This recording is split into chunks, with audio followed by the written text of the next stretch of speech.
Hello, Lawrence Grayson here for shortformvideo.com, and in today's After Effects tutorial I'm going to show you how to take this rather boring box shot photograph and turn it into something a lot more exciting using the vanishing point filter in Photoshop and After Effects 3D camera and lighting tools.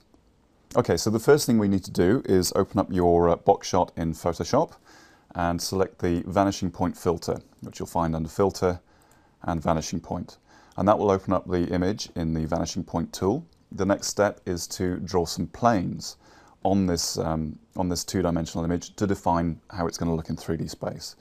So the best way to do that is to pick the largest and most well-defined plane, and in this case it's going to be the front panel of the box, and just draw some guidelines around it.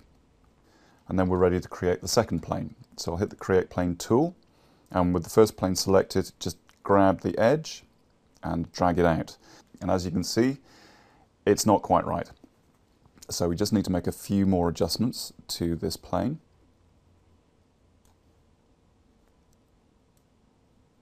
Okay, that's number one and number two. We'll do the same thing for the top panel. And because Photoshop has now got information from both of these planes, it now should have a pretty good idea of where the top panel is. Now we need to export that as a VPE file that After Effects can recognize. So from the top menu here, select Export for After Effects, and we'll call this box shot, which I'm probably done already. So box shot, we'll save and replace that. Back in After Effects, the next thing to do is right-click in the project panel and select Import Vanishing Point. Find your box shot VPE that we created earlier and hit OK.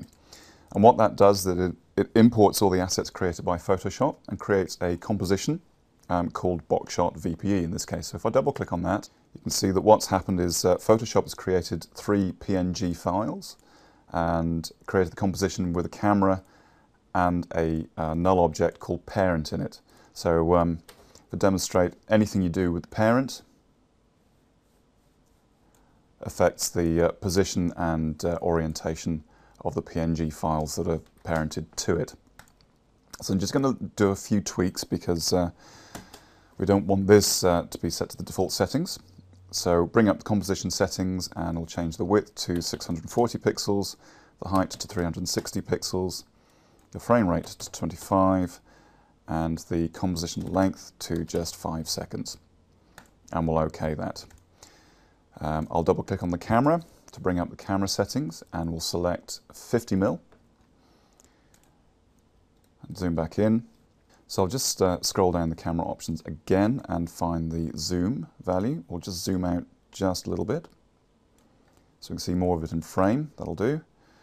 Move the timeline indicator to the 4-second mark, and we will put the box by adjusting the parent values. I'm just holding Shift and Page up just to nudge it into place. But what we can do is bring up the position values and play with them so we get the box where we want it to be. Okay, I think that looks like a pretty good ending frame, so we'll just keyframe that. Move the timeline indicator back to the beginning, and I'm just going to hold down Shift and drag the X value off to the side. I'm not actually seeing any of the top of the box here, so I think I might just change the camera view so it looks down a little bit further. See how that looks. Yep, that's pretty good. That'll do. What I'll do now is select New Light, and we'll create a spotlight with an intensity of 100%, and we'll leave the other values at default for now. We'll OK that. So that's created as a light. If we make sure it's still at the 4-second mark, because obviously that's the hold position mark, I'm just going to adjust the light so it's pointing at the pack, and you can grab the point of interest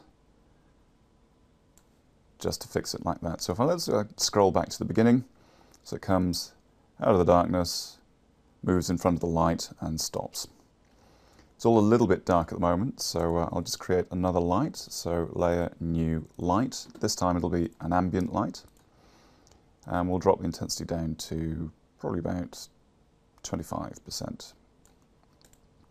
And that'll just light everything up in scene, so we see a little bit more of the box as it's brought into the light.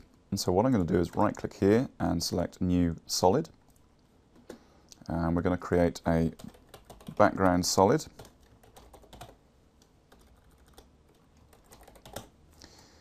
Using my favourite effect, the 4-color gradient. So you just drag that onto my new background solid, pull that down and drop it underneath all the other layers. And I'll pick a colour from the box. It's a nice dark orange. Maybe make it a little bit more vibrant, but a little bit more dark. Might just make this one a little bit more orangey. Now I just need to create a floor. So right click, New Solid, call it Floor, leave it black, drag it to above the background solid, and select the ellipse tool, and we'll just create a mask on that. In the mask properties, scroll them down, and we'll feather that just to blend it into the background a bit.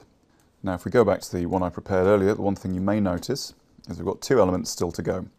The first of which is the colours that make it look as though the camera's shifting. And that's pretty simple to do. All that is just keyframing the background solid points. So if we select the background solid, head back to the start keyframe, and just click on the add keyframe stopwatches for all of the points. Move to the 4-second mark and just shift all the points. You'll find that just shifts them around, gives it the impression that the background is in fact moving when it's not. I think I did a better job with the earlier one. So I'll select the first panel, which is the front panel of the box, just hit Ctrl and D to duplicate it, and I'll rename this Front Panel Reflect. Select the side panel, Ctrl D to duplicate it, rename it to Side Panel Reflect. Now the front panel reflect, hit S to bring up the scale properties, unlink the scale properties, select the Y scale value, and just put a minus sign in front of it, and that'll flip the scale. And you just do the same thing with the side panel reflect layer. So hit S to bring up the scale, unlink the scale, hit the Y scale value, and put a minus sign at the beginning. And that's created a matching panel here.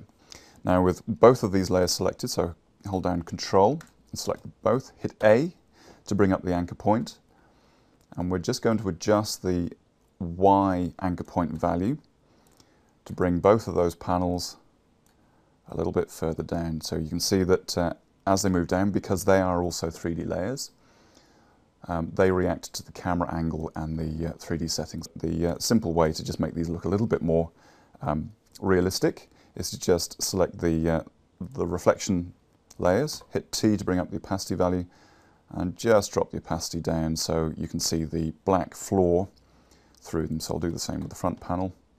Drop that down to about 53 so it matches the side panel. One of the problems with this feature, and you'll find this a lot when you're creating 3D objects in After Effects, is that the edges don't always butt up properly. So if I scroll in, you'll see that there's just a little bit of seam visibility around the edges of our textures.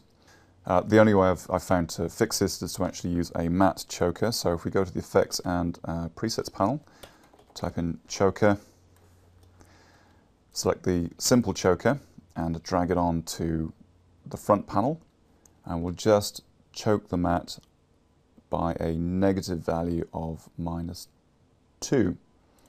So I'll just copy and paste that onto the other elements of our box. Looks pretty good to me. Once again, hope that was of some use to you. Thanks for watching, and I'll see you next time.